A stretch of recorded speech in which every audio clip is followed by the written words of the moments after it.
Hi, today we're going to be looking at replacing the inner tie rod ends on a 2000 Volkswagen Jetta, but these steps are going to apply to pretty much any rack and pinion steering vehicle. This car has some really bad drivability symptoms. When you drive straight at highway speed, it's just fine, but when you turn the steering wheel just a little bit to the left, you get a terrible wobble and makes other noises and has other symptoms at different points of steering. But that indicates that the wheels aren't quite in agreement on where they're pointing, and when I jacked up the vehicle, I tested for play at 12 and 6 o'clock here up and down, and this is so bad you kind of can't tell. There's no play top to bottom, which would indicate an issue with the wheel bearing, but when you go at 3 to 9 o'clock side to side, there's a huge amount of play, and the other wheel has no movement in it, nor does the steering wheel when I'm going back and forth. And if you look behind the wheel, you can see the inner tie rod end going in and out of the boot, and you hear that that knocking sound. That's the joint in the inner tie rod end that has failed, and there's way too much play in it. Here's the new inner tie rod end. You can see there's a greased ball and socket joint here, and so in the existing one this joint has failed and there's a ton of play here, so these two parts are moving back and forth. So we're just going to look at the steps involved with this procedure. It's very straightforward. You don't need much in the way of experience or tools, though you will need a specialized tool, an inner tie rod end puller tool that you can rent at your auto parts store for free. I definitely suggest picking one of these up when you get your replacement part. And to get started, we just need to jack up the vehicle, which you'll need to do to test and inspect for a failed inner tie rod end, and remove the wheel. Now the first thing we need to do is disconnect the outer tie rod end, and then disconnect the outer tie rod end from the inner tie rod end. So to disconnect the outer tie rod end from the wheel hub assembly, we're just going to remove this cotter pin and this nut on the bottom, and then to this joint here is going to be fused just from being stuck like this for so long.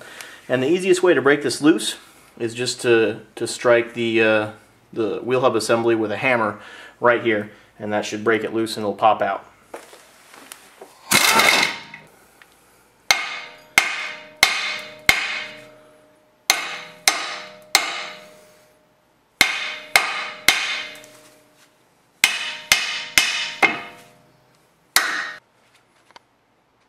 We want to break loose this lock nut here. Now we're going to remove the outer tie rod end, and in order to try and keep our alignment as close to the original as possible, we're going to count the number of rotations it takes to remove this from the outer tie rod or inner tie rod end. So 1, 2, 3, and so on. And when we go to install this on the new inner tie rod end, we're going to use that many revolutions to tighten it back on and hopefully keep our alignment pretty close to what it was before. And now we need to remove this this boot that's covering the inner tie rod. And usually the boot is secured, the larger side is secured with a one-time use clamp that is cannot be reused, a pinch clamp. In this case, someone's been here through here before us. There's actually a zip tie back there holding that boot on, which is what we're going to use when we reattach this boot. So we're just going to get back here with a cutter and remove that zip tie so we can pull this boot off.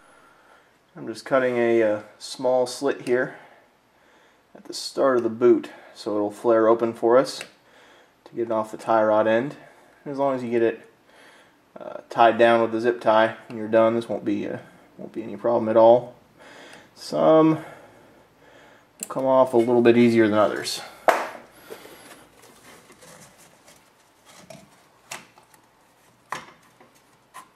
There we go.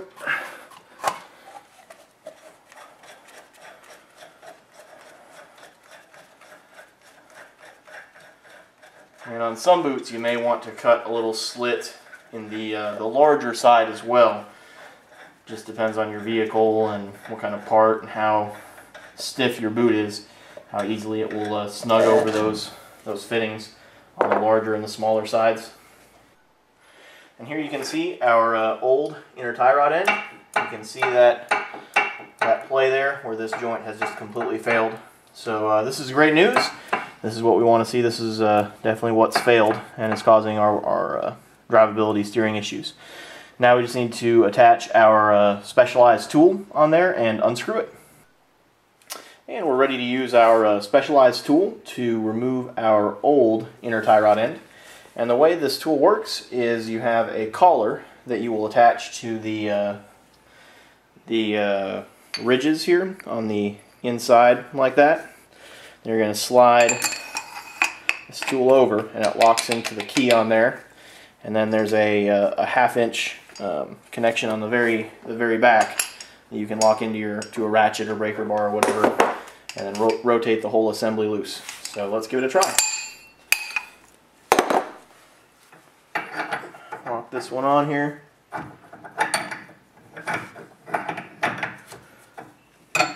This guy on here, just like that. Seems like we're locked on there pretty good. Oh, we're not.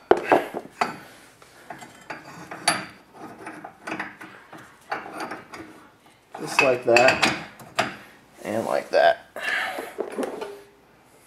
and like that.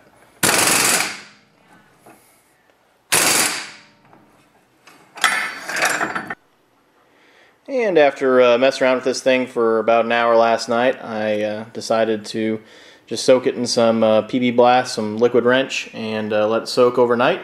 And sometimes that works wonders, and sometimes it's just an excuse to take a break early. But in this case, fortunately, it worked perfectly. So I just attached the specialized tool to a breaker bar, along with a cheater bar, a 3-foot cheater bar that I put over the breaker bar that I set on this this jack stand here, just like this, which gave me some nice clean leverage. And I really didn't even need the cheater bar after letting the liquid wrench soak for a night. So I was really happy to see that. And when I took off the tie rod end, I already cleaned out the inner threads here, but on these threads here you can see, I can get it to focus here, some traces of crimson. And it looks like someone put some red Loctite on this thing, and I can tell you that is a mechanic's worst nightmares when someone does something like that. There's some legitimate uses for red Loctite, but there's a lot more illegitimate uses for an application like this. You definitely want blue Loctite. That red Loctite just never comes off. It's pretty awful stuff in my mind. So we're ready to install our new part. We're just going to thread it on, and we're going to put some blue Loctite on the threads, not red Loctite, to make sure they don't slip off. This is, a component that's going to take a lot of vibration, and those threads could back out if we don't have some thread locker in there. And then just torque it down with a torque wrench using our specialized tool, and go from there. Here we're just applying a little bit of blue Loctite to the threads. Doesn't take much. I definitely recommend the blue stuff for this application, not the red stuff. And we're ready to reinstall our old boot now that we have the inner tie rod end attached.